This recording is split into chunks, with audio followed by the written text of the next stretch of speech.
Hello, everybody. Welcome into another episode of the Fantasy Pros Football Podcast. I am Ryan Wormeli, joined on this Friday morning by Pat Fitzmaurice and by Derek Brown. Fellas, we are running through the key questions for every matchup this week. We are back to having bye teams. The bye teams are the Broncos, the Lions, the Jaguars, and the 49ers. A lot of good players on those teams. So we'll be even though there's not a full 6 teams on bye as we had a couple weeks ago, we'll be kind of scraping the bottom of the barrel in some of these matchups. Guys, we'll jump right in. Not too much on Thursday Night Football. Will Levis flashed at times. Deontay Johnson did get a touchdown. I guess that's worth mentioning. Finally, for the first time since whatever historical landmark you want to use, it's been a long time since Deontay Johnson got in the end zone. So that was exciting to see for his managers. But let's jump into the Sunday slate. We are starting with the Sunday Germany game, not in London, but they are international. It is another early one, 9:30 a.m. Eastern, and it's Dolphins at Chiefs, maybe the game of the year, although we've had a few games of the year so far this year already. This one looks awesome. It's an awesome slate overall. My key question here, we have 2 super fun offenses, going to be an amazing game. So rather than like a true question, I just wanted to kind of have some fun. If we were redrafting our fantasy teams today, in what order would all these stars be drafted? Tua Tagovailoa, Tyreek Hill, Jalen Waddle, Raheem Mostert, Devon Achane, Patrick Mahomes, Travis Kelce, Isaiah Pacheco, and Rashid Rice. So all the main startable fantasy stars in these 2 teams. Fitz, I'll start with you. In what order would those guys be drafted if we were redrafting today? Oh, first of all, game of the year. Yeah, this is definitely a candidate, and it's the early morning Germany game. Is 8:30 Central too early to have an Oktoberfest, Ryan? Is that okay? Nope, never. Okay. Even if there was football on. Not too early, Pat. Just wanted to check on that. Okay, so yeah. Beers and brunch, baby. Gotta happen. It's interesting, like in the draft season, I had a tier of 3 at the top with Justin Jefferson, Jamar Chase, Christian McCaffrey, and then it was Tyreek Hill, Travis Kelce, and Bijan Robinson on my second tier of 3. Now I think Tyreek Hill is probably number 2 behind McCaffrey, and Kelce is number 3 right behind Hill. Devon Achane, I think he would probably be, Achane would be maybe a late second rounder, I think, if we redrafted. And then somewhere between the 3rd and the end of the 4th, I think you would have a tier with Mahomes, Pacheco, Waddle, Tua, and Mostert in that order for me. And then Rashid Rice, maybe, I don't know, mid to late 6th, early 7th. Does that sound about right? Yeah, so recap what Fitz said. He had Tyreek Hill, Travis Kelce, Devon Achane, then a tier of Mahomes, Pacheco, Waddle, Tua, Mostert, and then Rice at the bottom. Do you agree or disagree with that, D-Bro? No, I mean, I agree. I think, and I'm pulling on my draft rankings, all draft offseason, I said the conversation for Travis Kelce starts at the 103 or the 104. I think the conversation for Travis Kelce now begins at the 101. He's in the conversation with CMC, Tyreek Hill. I had Tyreek Hill as my 3rd overall player. So we were firmly, anybody who was drafting off of Fantasy Pros ranks was firmly in on Tyreek Hill. So I think both of these guys have been league winners right now, like difference makers. Like if you got Travis Kelce or Tyreek Hill, those were fantastic starts in your draft. The guys that I want to bring up here and kind of talk about is Devon Achane. And Jalen Waddle. Other parts of this mega offense for Miami, I think Jalen Waddle would go much later than where people were drafting him now, considering the divide we've seen created in this Miami offense from Tyreek Hill getting everything, and then Jalen Waddle just has like little spike weeks along the way. It wasn't what we've seen in the previous season between these 2 wide receivers. Now we've seen more of a chasm between them. So I think that would bump Jalen Waddle into that more of the kind of the 4th round conversation for wide receivers, like those tier 2, tier 3 guys, maybe mid-range, low-range wide receiver 2s. But Devon Achane would be zooming up boards because the entire offseason, guys, we were talking about what the hell do we make out of this backfield? Is it Mostert? Is it Jeff Wilson? Does Dalvin Cook, remember all of that? Does Dalvin Cook sign there? And now we just know, okay, it's whoever was healthy. Raheem Mostert's balling, Devon Achane, that was his backfield before he got hurt. So Mostert and Achane would go much higher in drafts. Like we're talking, what sounds right? 4th-ish round for these running backs because committee split backfield, but still that's a lot higher than what they were going in draft season. I mean, if Achane hadn't gotten hurt, he could maybe have been a second round guy. He could have been a first rounder. Yeah. I mean, he was unbelievable from week 3 on prior to getting hurt. So, yeah. Where do you think Achane will be next year, Pat? I think that's my best question for you, man, because I know you were driving the party bus, man. All the work done comps were absolutely spot on. Do you think he's a second-round pick next year? I do, yeah. Just a question of where in the second. That's kind of where I'm at, too. Probably mid to late second. Okay. Yeah. Yep. So obviously not a lot of debate here. I think you guys got the order basically right. And, start everybody, sit nobody. It's just one of those kind of fun games that I will actually be very happy to get up at 7:30 a.m. my time just to sit down and watch this, because it's going to be. Can we get that clip for social? Because I want that audio clip. I want that played every single Friday and Thursday morning for Worm to listen to.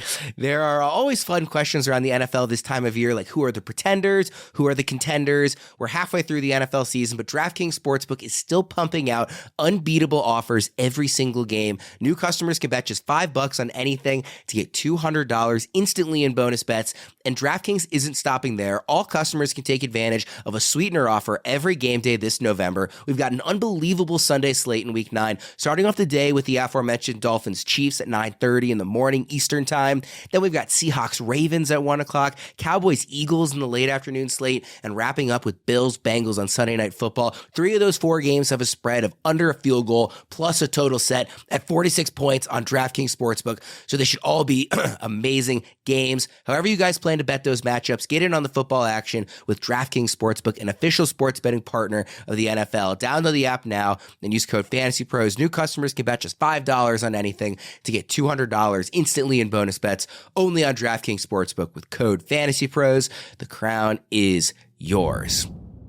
I fought through a cough there on that read, so glad I was able to get through it. Let's move to the early afternoon slate Champions here. persevere, Worm. That's all I got to say. Champions persevere. Let's go to game 2. Vikings at Falcons. Key question here is, what are our expectations for the Vikings offense without Kirk Cousins? Debra, I'll start with you.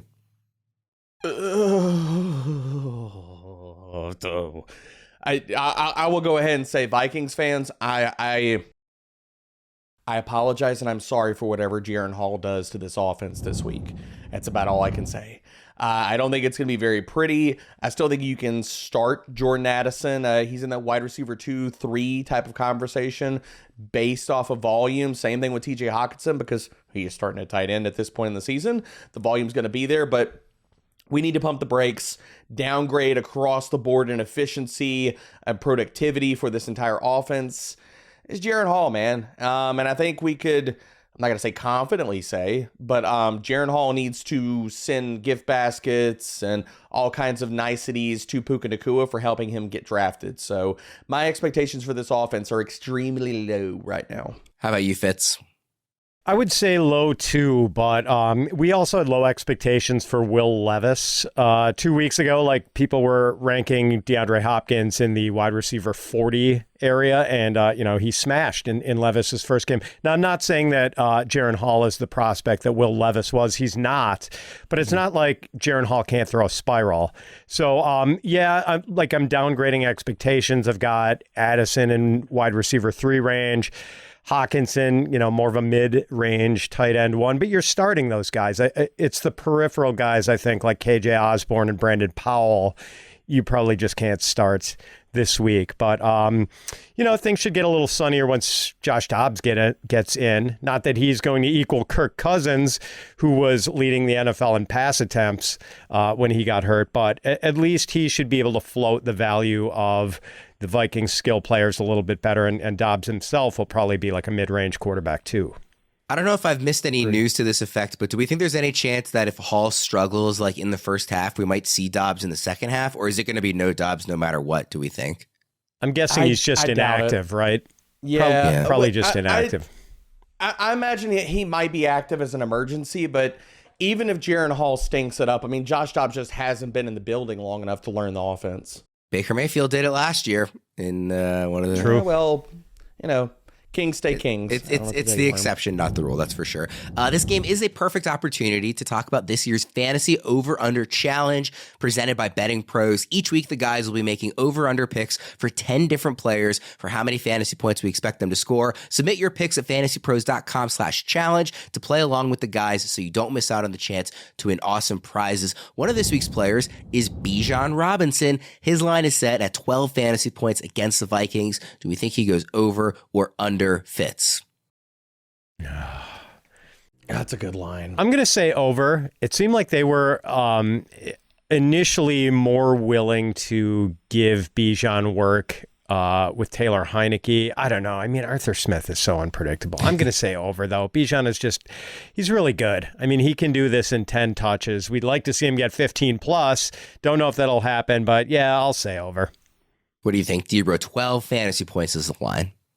That's a really good line. I mean, I think he's either got to get a hell of a lot of usage in the passing game to go over that without a touchdown, or he needs to score.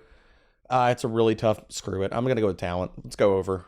All right. I hope we see the over. That would be nice to see Bijan truly unleashed here. Let's go to game number 3. I mentioned it earlier. Easily the game of this slate of games. Seahawks at Ravens. I'm so excited for this. 2 excellent offenses, but also 2 defenses who have been playing at an elite level in the last month or so, even longer for the Ravens. So my question is this going to be a high-scoring, fantasy-friendly game with these 2 great offenses? Or are the 2 great defenses going to keep this more of a low-scoring affair? What do you think, Fitz? We'll start with you. I'm going to say more of a low-scoring affair, Worm. 9 of the Ravens' last 10 home games have played under the Vegas total. So, the Ravens' defense is ranked number 1 in DVOA. Kenneth Walker has a tender calf, and maybe the Seahawks might have a little trouble moving the ball here. Plus, they're the West Coast team going east for the early afternoon game, which tends not to be a good thing for those West Coast offenses. I'll say this one's maybe a little bit lower scoring than the DFS investors and fantasy managers would like. I didn't look it up, but isn't Pete Carroll usually pretty good at the going east thing? Like his teams have handled it well. He does defy that paradigm a little bit better than some of the other West Coast teams. Yeah. Debra, what do you make of this one? Because the other big games of the week, like Dolphins Chiefs, we're expecting fireworks. Bills Bengals, we're expecting fireworks. This one, I could really see it going either way. So that's one of the reasons I'm so excited to see how it plays out. I think there's an avenue for this game to shoot out. Do I think that's probably the most likely outcome? No, but there is an avenue. And how that would happen, I think Tyler Lockett would be a big part of that. Also, the Seattle rushing attack getting going. Because while we're worried about Baltimore's pass defense, you can run on this defense. Zach Charbonnet. Look, if Kenneth Walker was out and Zach Charbonnet got all the backfield, I think he would have a monster day.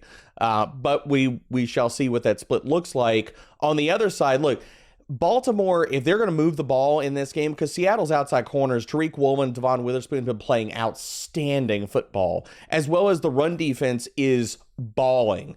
So really, this is the Lamar show. If Baltimore comes out and how they're going to have to move the ball, this is going to have to be a lot of Lamar Jackson and a lot of him using his legs, because I talked about it, not going to be a good matchup or a good day for Gus Edwards in that ground game. Lamar is going to have to use his legs. And the one guy if you've already read parts of the primer, I had a hard time trying to figure out what to make out of it, because if you look at the stats, it's not a fantastic matchup for Mark Andrews, but a lot of times you see passing attacks going against defenses with extremely good corners, a la how the Rams were playing earlier in the season, Dallas, other places. The way that passing attacks stay away from those top corners is to utilize their tight ends when they have the options, good or elite options. If Baltimore wins this game, if this game shoots out, it could be a big game for Tyler Lockett, Lamar Jackson, and Mark Andrews, because he's not going to draw the corners. Lots of zone defense in this matchup. I think this could be a sneaky, massive day for Mark Andrews. I want to throw out a player prop here, and anybody can find these props for all sports books, but I'm going to use the DraftKings Sportsbook odds here. You can check these out at bettingpros.com each and every week. But Gus Edwards scored 3 touchdowns last week. He's plus 120 to score a touchdown in this game. Do we think he gets there, D-Bro? No, I'm not touching that. If he wouldn't have boxed 3 touchdowns, those touchdown odds wouldn't be nearly that close. They're begging you to bet that, and I'm saying, not doing it. Fitz? I wouldn't be opposed to throwing a little half unit bet on him at plus money.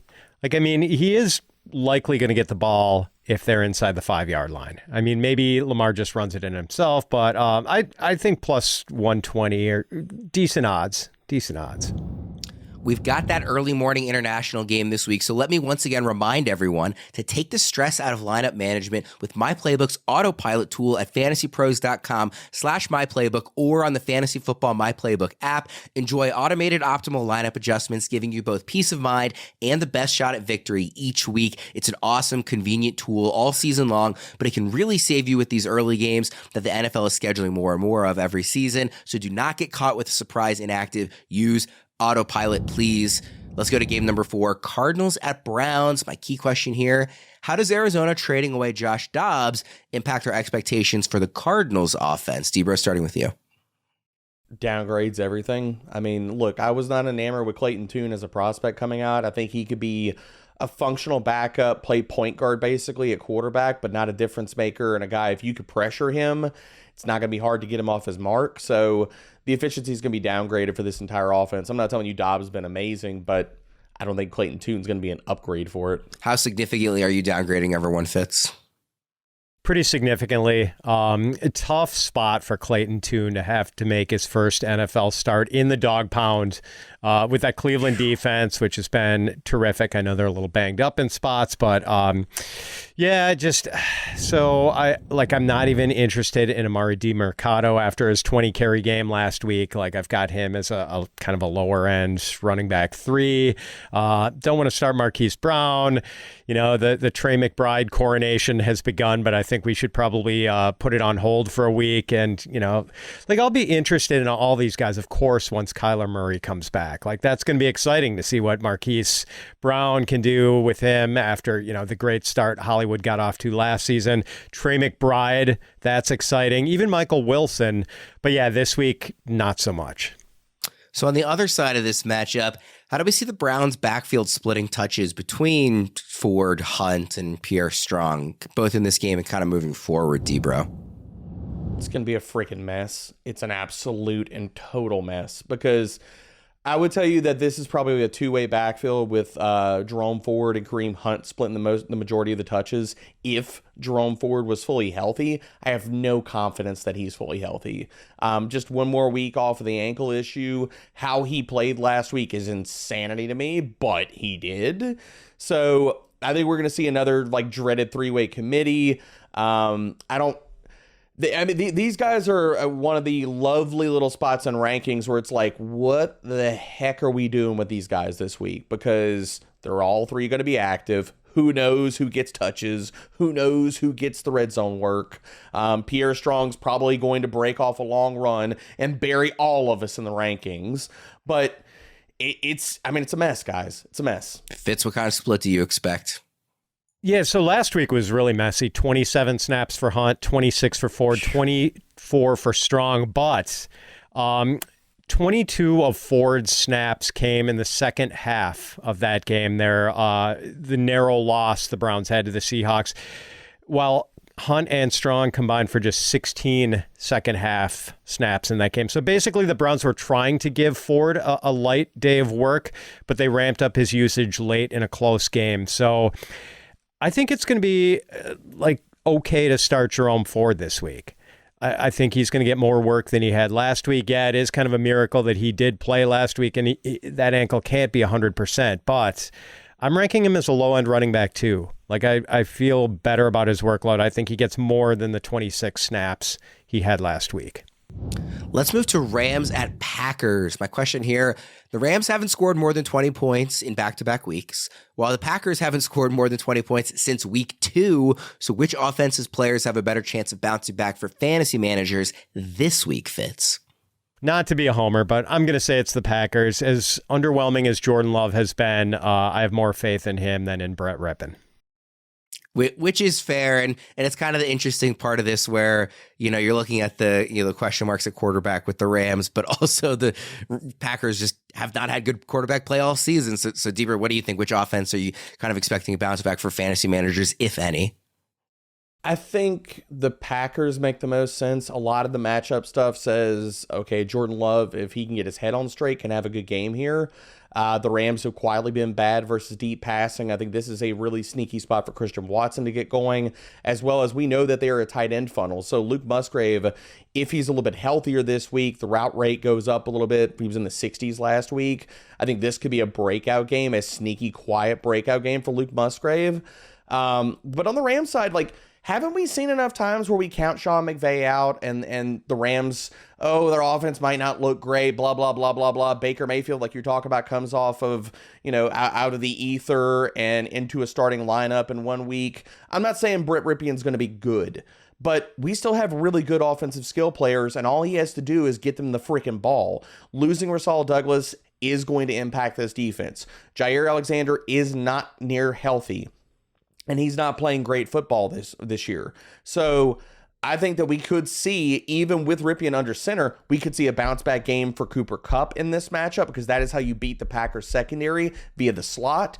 And I already have him ranked aggressively, and I'm going to continue to have him ranked aggressively with Royce Freeman, who led the backfield in snaps last week. It's a fantastic matchup, and if the Rams get out to any kind of a lead in this one, we could see them lean on the ground game, because you can run the ball versus the Packers, and Royce Freeman could walk away with a really fantastic day. Quickly, Fitz, where are you ranking Kupp and Puka this week, given the quarterback issues?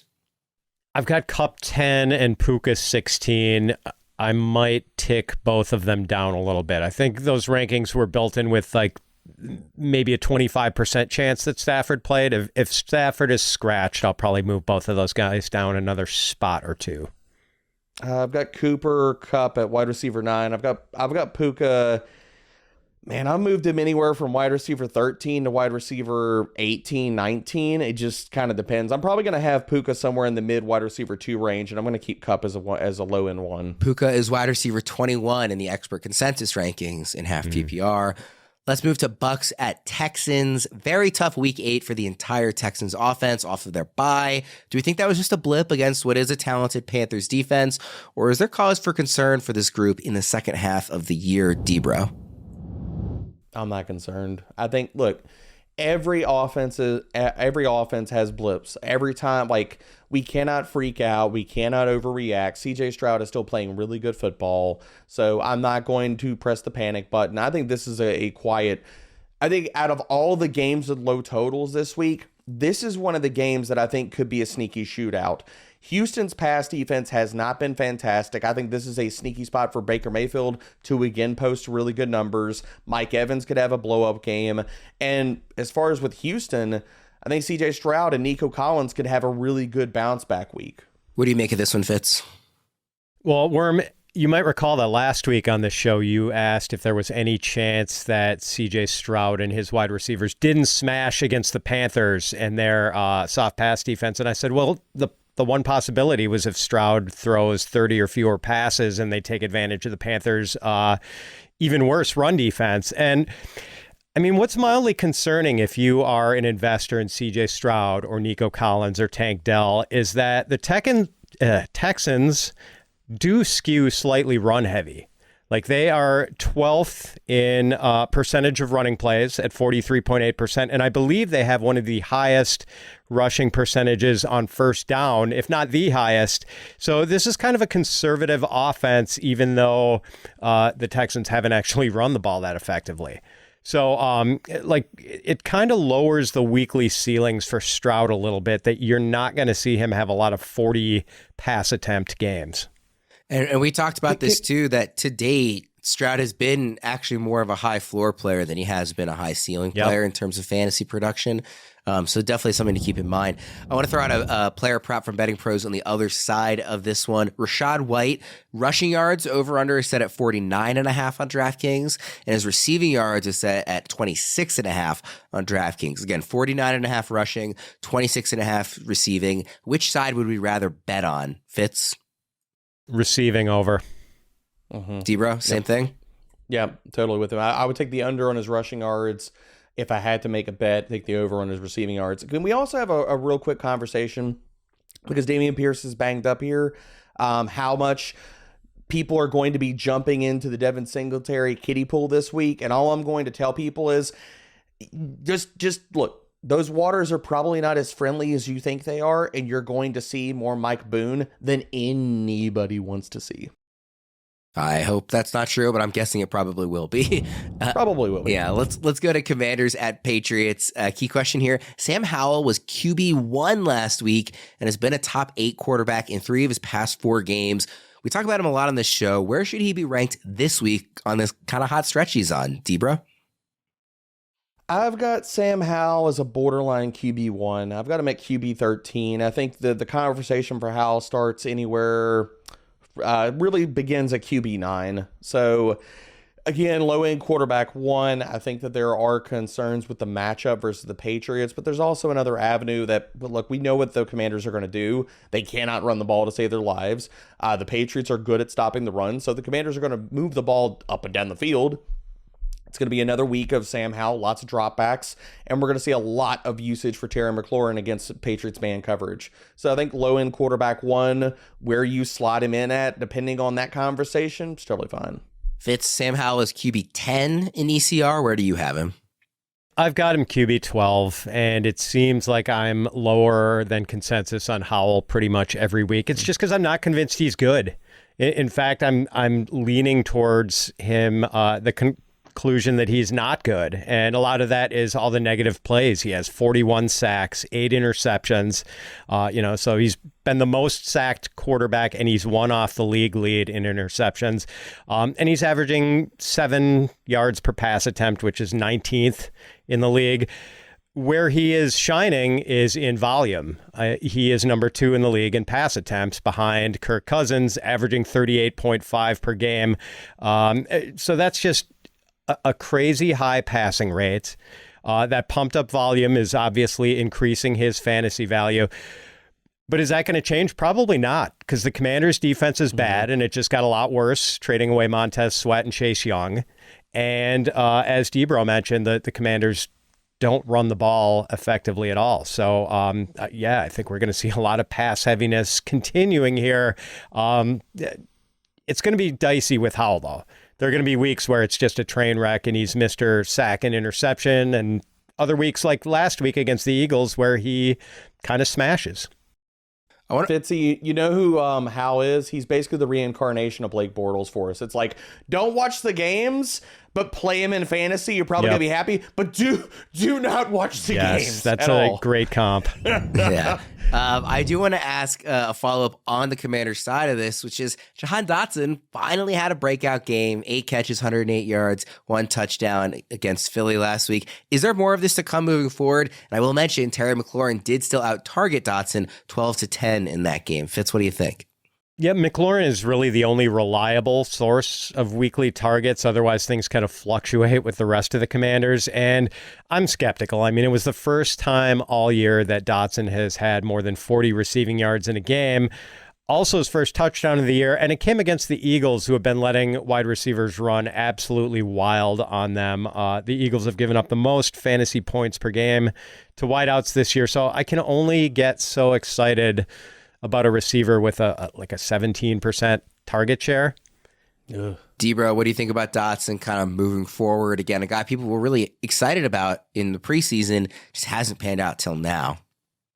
Talked about this in the primer. Do not chase the points of last week. And this all comes down to the coverage he's going to face. Man coverage heavy Patriots defense.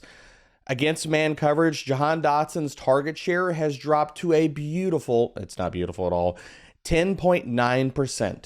That is horrible. That's wide receiver 4/5 territory.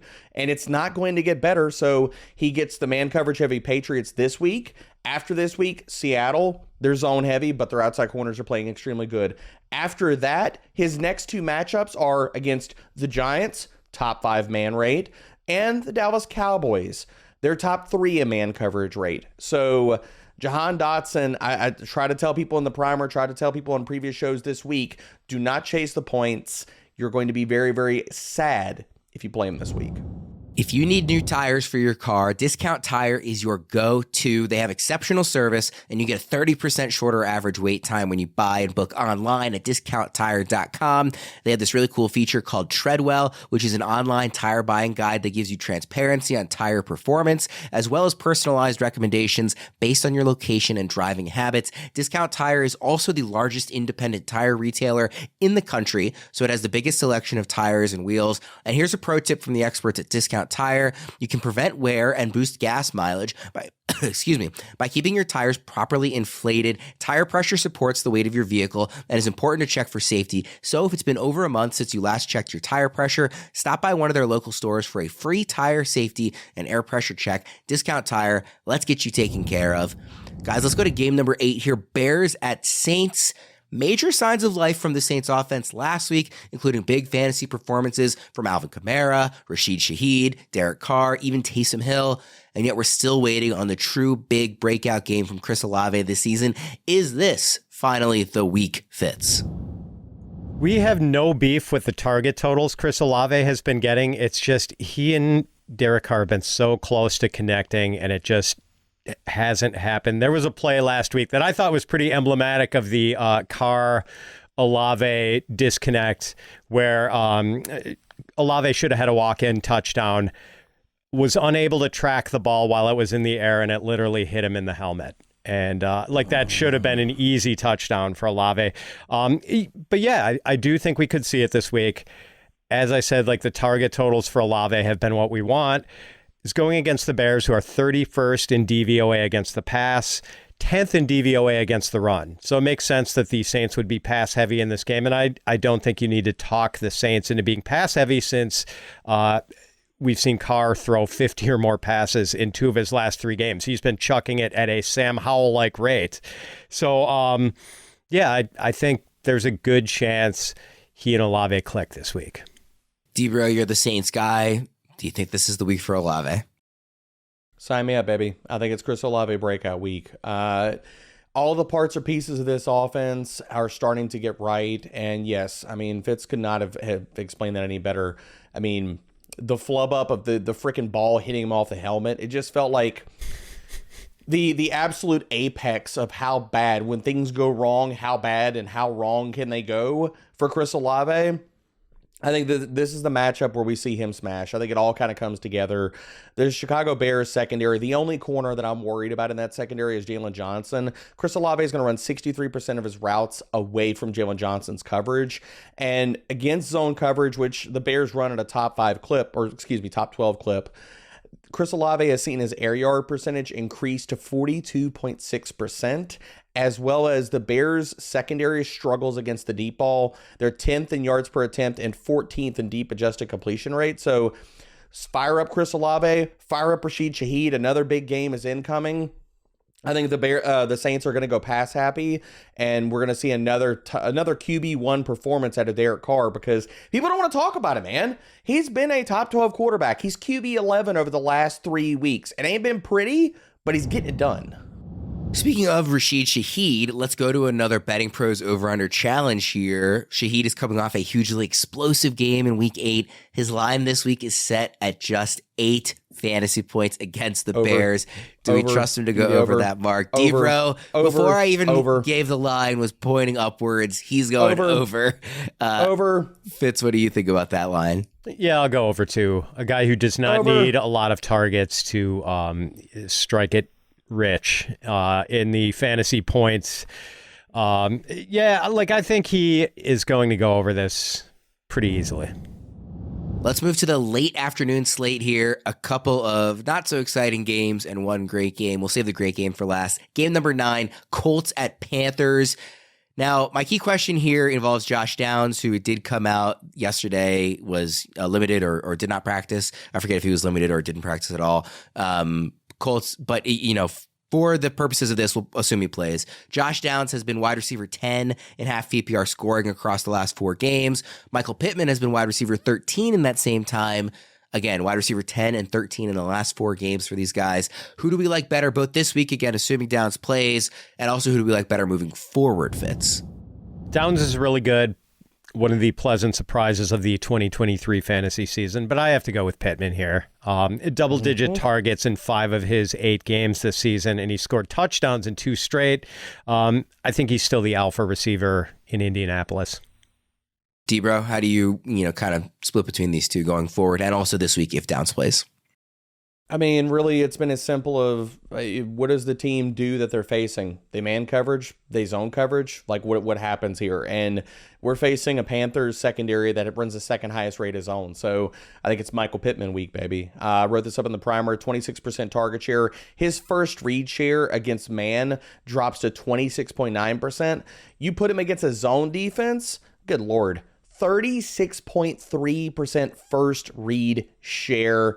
Pittman's going to have a day. Whether or not Downs plays doesn't matter. He's going to lead the team in targets. He's going to have a monster outing. Follow-up question, sticking with the Colts side of things. We talked about Jonathan Taylor taking back control of the Colts backfield a couple weeks ago. Week 8 was another case of him and Zach Moss essentially splitting carries 50-50. How much longer is that going to continue? We did see Shane Steichen talk a little bit about just kind of like playing the hot hand, and that Zach Moss playing well is the reason that Taylor hasn't retaken over this backfield. But do we expect that to be an all-season thing? I mean, it keeps being, it's not even like Moss is eating into the carries. It's been very close to a 50-50 split. So, D-Bro, how much longer is this going to continue? It stops this week. And I think that Shane Steichen is the way that he's phrasing this to the media, again, giving respect to what Zach Moss has done and continues to do for this roster and this backfield. You're not going to besmirch the man in the media. You're not going to sit here and talk up Jonathan Taylor, because on the other out of your mouth comes, oh, well, Jonathan Taylor's going to be the guy. He's so freaking amazing, blah, blah, blah, blah. You're not going to besmirch Zach Moss on the side with that. But this is JT breakout week. I want Fitz grinning ear to ear. JT is a top 3 running back this week. He is going to crush the freaking Panthers. I think when you look at what they did last week, and the thing that we haven't heard out of Shane Steichen, and I wrote this up in the primer, is this is trying to slowly ramp up Jonathan Taylor, because still, people don't realize he played his highest snap share last week of the entire freaking season at 61%. I think this week he could go a little bit higher. He could get into that 70% range. And the Jonathan Taylor of old that we love and know in fantasy has come back, people. Since week 7, he's top 10 in basically every single tackle, breaking, and explosive metric for running backs. JT is going to run wild this week. Fitz, D-Bro kind of beat me to it, but I was going to say nobody would be more excited for a Jonathan Taylor, full ascension again than you. Yeah, and things are getting good again. I mean, he's averaged 85 rushing yards over his last 2 games, 5.7 yards per carry. And while he did split carries pretty evenly with Moss last week, he did outsnap Moss 43-28, as D-Bro pointed out. What was weird was that the Colts kind of curtailed Taylor's touches in the second half of that game. And I know that had the injury docs sort of scrambling to look over the tape. And I think Dr. Chow looked at it and said he didn't see anything funny for Taylor and thought he was okay. But maybe that's just the way the Colts are going to roll, because they are the fastest paced team in the NFL.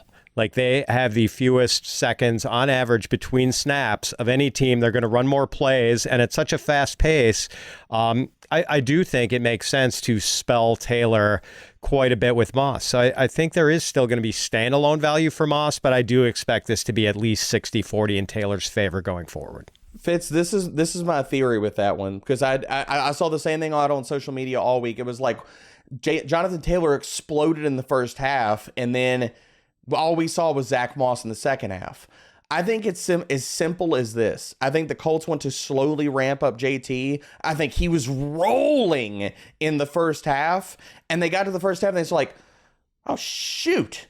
He's played this many snaps? Oh, no. We don't want him playing 80% of the snaps in this entire game. So we're going to give a lot of Moss in this second half, and we're going to slowly continue. We're going to pull this back. We're going to do the right thing for JT, and we're going to slowly continue the ramp up. Because right now, good Lord, if we keep rolling him like this, and he's playing great, he's going to play 80% of the snaps, and we don't want that. So the slow ramp up continues. I think it's as simple as that. But Fitz, do you think I'm wrong with this, the way way that I'm surmising or coming up with this? No, I think you're right. It's just unfortunate because I had a JT team that lost by 0.6 last week. So would have liked a little more second half usage, but I don't dispute your theory of that.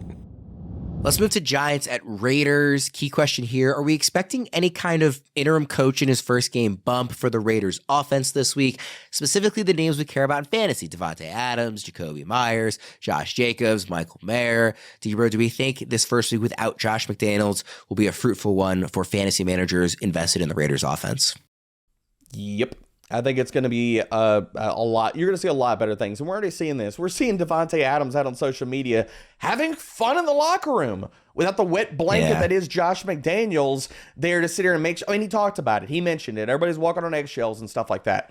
You're going to see this team play looser. They're also going to play better because freaking Jimmy G is not in the huddle. So I'm not telling you that Aiden O'Connell is amazing, but can he be better? Can he at least get accurate targets to Devontae Adams?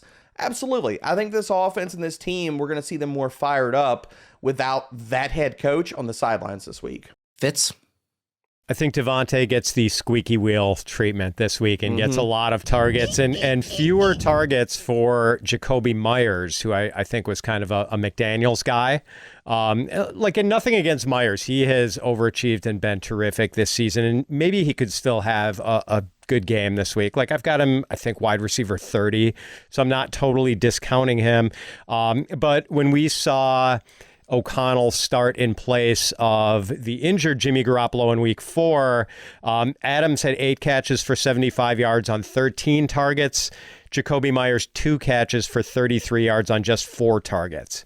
And as for Jacobs, in that O'Connell start earlier this year, he had 17 carries for 58 and a touchdown, 8 catches for 81 yards. So he had 139 yards of offense and a touchdown. Oof. So, there was a lot of check down action to Jacobs in the first go around with Aiden O'Connell, and we might see that again this week.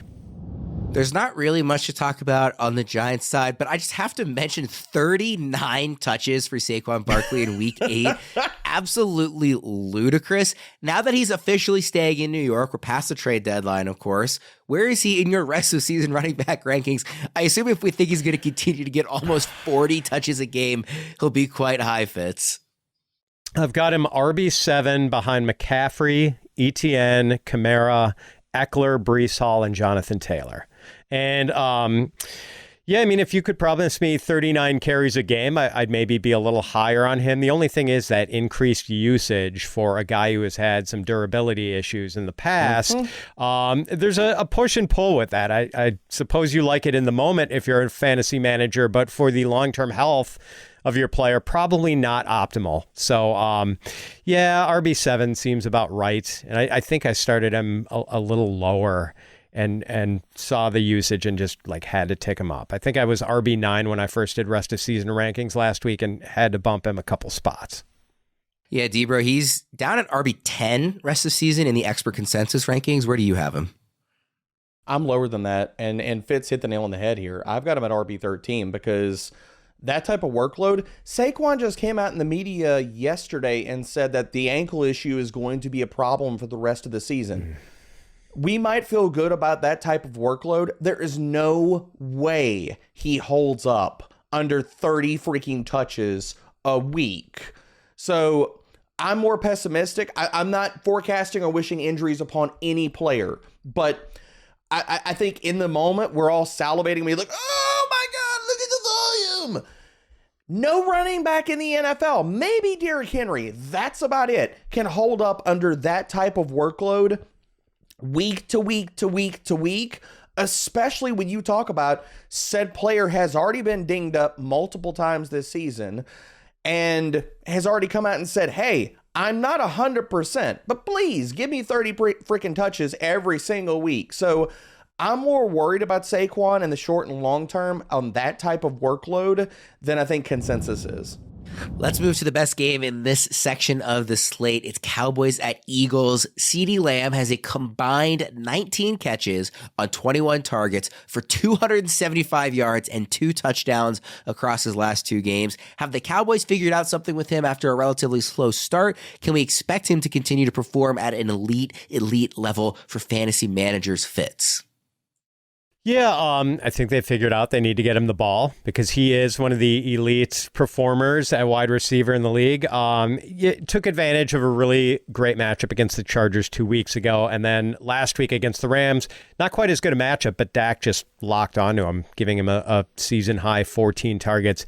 This week against the Eagles, who just let Jahan Dotson erupt for 108 yards and a touchdown. Like, the Eagles have major issues covering wide receivers, and I think they're going to have a lot of trouble with one of the best receivers in the league. Debra, where do you have Lamb this week? I'm pulling up ECR now. He's wide receiver 5 in ECR. I've got him at wide receiver 4, and I might bump him a shade. I might bump him to wide receiver 3, to be honest. He's going to get fed, and the interesting thing, and I got some pushback out on social media about this because I was like, look, Michael Gallup and Brandon Cooks are droppable. I'm fine with dropping both of them. They have done nothing pretty much this entire season. But the other thing we need to talk about is what Dallas did with their passing attack. It condensed around CeeDee Lamb. And CeeDee Lamb has been out in the media screaming about this. Like, give me the freaking ball. He's been quietly doing the Devontae Adams. Like, I just want to perform well. I want to help this offense. How does that happen? Give me the ball. And Mike McCarthy finally woke up and said, you know what? We do have an alpha wide receiver. Let's feed him. So I think CeeDee Lamb is going to continue this type of usage. And for this wide receiver core, you saw them treat this more of as a committee behind him. Michael Gallup's route rate dropped. He was in the 40s last week. Brandon Cook's route rate dropped into the 60s. We saw more Jalen Tolbert. They're using other guys. Jake Ferguson quietly could emerge as the wide receiver too because he's running a ton of routes in this offense. And it's really could just be moving forward a ton of CeeDee Lamb and then everybody else. And really, that's the best iteration of this passing attack. Feed CeeDee Lamb. On the other side of this one is Jalen Hurts, so we'll hit on him as well in the Betting Pros over-under challenge. Hurts' line is set at 22 fantasy points against the Cowboys. Debra, sticking with you, do we think he goes over or under? Death, taxes, and Jalen Hurts overs, baby. I will never bet against that, man. Give me the over. Fitz, 22 fantasy points. Is that too high, or are you still taking the over? No, I'm going to go under here. He's not fully healthy. Ooh. He's got some sort of knee issue. Oh. Yeah, I mean, we could get 2 brotherly shoves here, and then I look foolish for taking the under. But, like, Dallas is a tough matchup on quarterbacks. I think he would need at least 1 rushing touchdown to get over this, and I'll say no, he stays under. Let's go to Sunday Night Football. Another great game. I just cannot wait for Sunday. Bills at Bengals. Mm-hmm. Career high 92 yards for Khalil Shakir last week. Can he break out into a fantasy relevant role in this offense, Debra? Fantasy relevant, yes. Are we going to see anything close to what happened last week to week? No. What we saw with the change of Dawson Knox being out, and this offense went 11 personnel heavy. So for everybody out there, 3 wide receiver sets. You saw Shakir he was a full-time player, 66% route run rate last week. They had 3 wide receivers on the field for a season-high 77% of their snaps. As long as Dawson Knox is not a part of this offense, he's out. We're going to see that moving forward. I don't want to sound like I'm just tossing all the cold water on Khalil Shakir because good offense, he's going to be involved in it. But the thing that scared me when I looked at his numbers and wrote him up in the primer this week was a 3.8% first read share. So I think a lot of what we saw from his usage last week was a lot of matchup dependent stuff. I think we're going to see this is still going to be a Stephon Diggs led passing attack. I think Dalton Kincaid moving forward is their number 2 in this offense. And then it's a mix of, depending on matchups, Shakir and Gabe Davis. Fitz, where are you at on Shakir? So I like him. I mean, I'm a Shakir truther going back to his Boise State days. Love the guy and how Kid can play. Exciting he is with the ball in his hands. He's like kind of a mini Deebo Samuel after the catch. Like he's just really hard to tackle. Good comp. So yeah, as Debro pointed out, you can't really play a lot of 12 personnel when you've only got one healthy tight end, which was what the Bills were dealing with last week with not only Dawson Knox out, but also Quentin Morris. And I think Morris is back at practice this week. So that's maybe a little more 12 personnel for the Bills if that's the case, and he does play, and maybe a little less Shakir. So if Shakir is only playing about like 60% of the snaps going forward, and at least he has apparently left Deontay Hardy and Trent Sherfeld in the dust, which is good because he's a better player than those guys, and we've been wanting that to happen.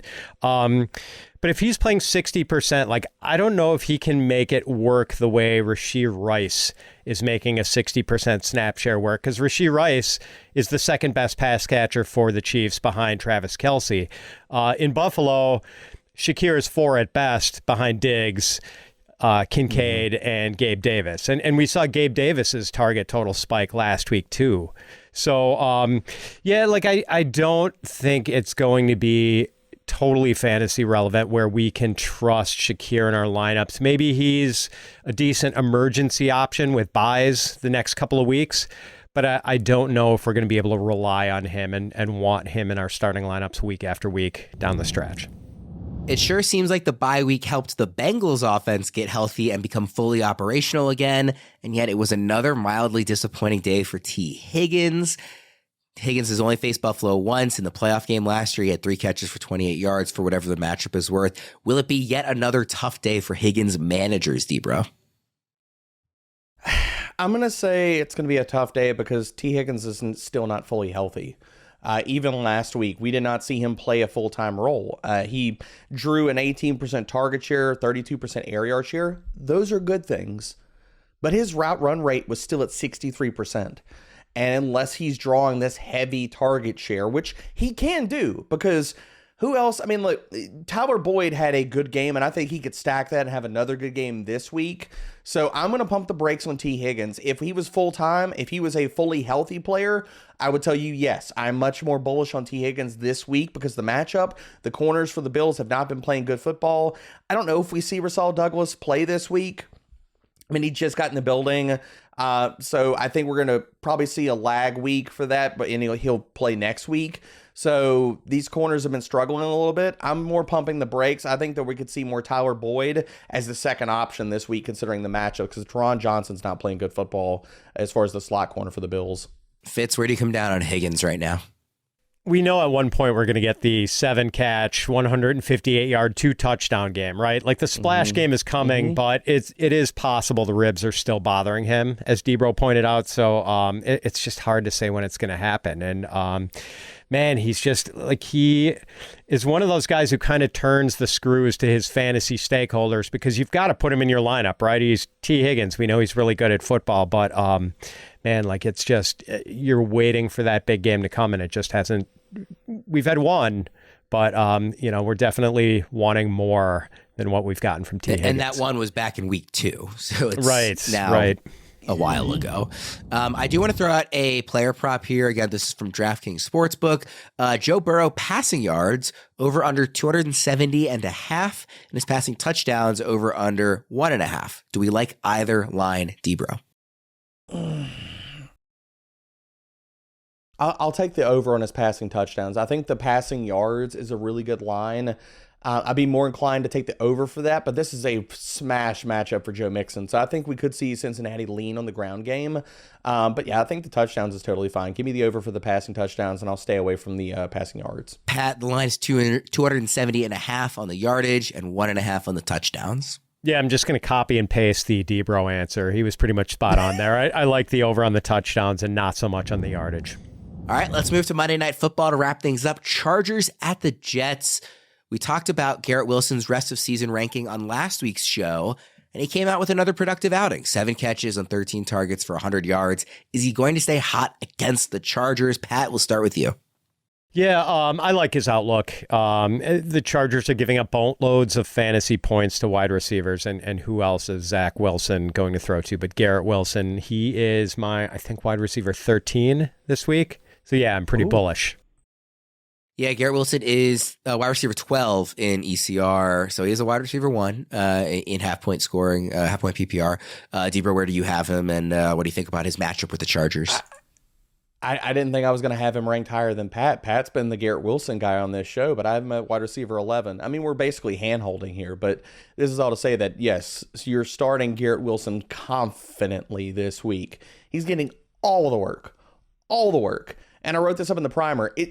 This just makes me extremely sad, guys, because the entire offseason we kept asking the question, can Garrett Wilson be the new Devontae Adams for Aaron Rodgers? I think he is absolutely smashed and answered that question in spades this year. Yes, he can be, and he will be. I think Aaron Rodgers will be back next year. So, again, if you're in keeper leagues and stuff, and you're trying to make moves to position yourself for next year, I'm not saying you give up the farm for Garrett Wilson, but you need to get him on your rosters because he is going to just crush next season. I want to ask you this because we do have a couple of minutes here of extra time. Back in going after week 1 into week 2, I traded with our friend Mike Mayer, our coworker, in our Work Dynasty League that all three of us are in along with him. I gave away Puka and I got Garrett Wilson. There were other pieces involved, but is that the type of trade in a dynasty format that you would be on board with making, even as much as you love Puka, Debro? Yeah. I mean, look, in dynasty formats, I think they're in the same conversation. They need to be talked about in the same area code.